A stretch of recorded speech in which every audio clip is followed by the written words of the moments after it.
Au cœur du parc régional du Haut-Languedoc se dresse majestueux le massif du Carroux. À 50 km de Béziers, c'est un paysage sauvage. Et ce matin, de courageux aventuriers sont prêts à partir à l'assaut de la roche. Alors, je vais vous donner à chacun un casque.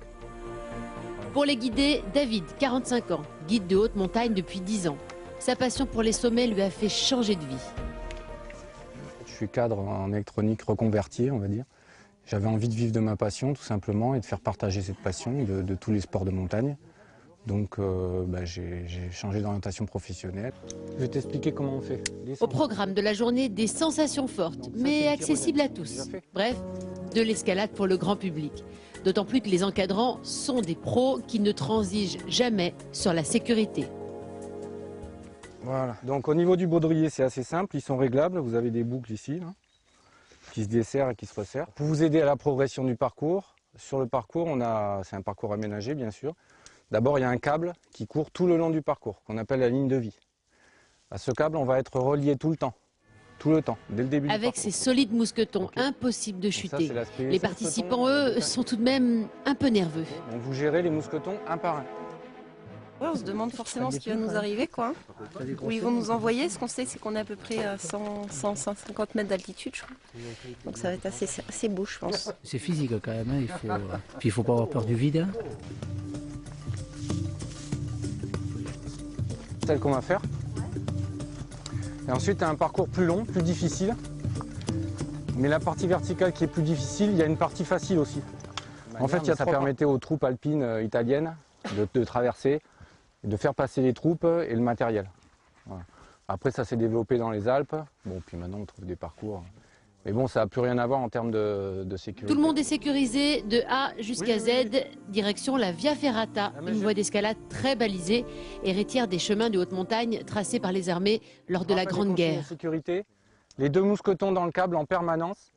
Et quand vous faites les changements, vous trouvez une position d'équilibre et vous changez les mousquetons un par un. Le parcours démarre par une sorte de practice qui permet de s'entraîner à la manipulation des mousquetons. Donc la ligne de vie est ici. D'accord, vous marchez sur le câble du milieu, vous tenez de chaque côté. Très rapidement, il va pourtant falloir affronter le vertige en traversant ce pont de singe. Un simple fil suspendu à plusieurs dizaines de mètres de haut. Ça commence fort, mais les participants ne sont pas au bout de leur surprise.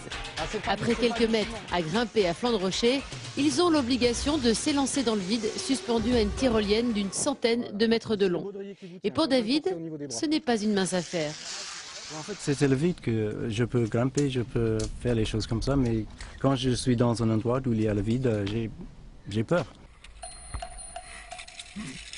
Heureusement, au bout du fil et après quelques efforts, il y a une récompense. La superbe vue sur les gorges de l'Orbe, les massifs et les villages environnants. Ah, c'est vertigineux, il y a des super beaux points de vue. Un petit peu au soleil, un peu à l'ombre l'été.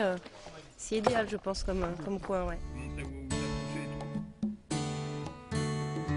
Au total, la balade dure 2 heures, à mi-chemin entre la roche et le ciel.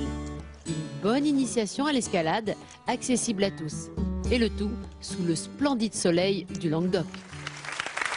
Vous comprenez pourquoi je vous avais parlé du vertige, c'est vertigineux. Alors, ici, dans l'Hérault, évidemment, il y a la Via Ferrata, je vous en ai parlé là, la rando dont j'en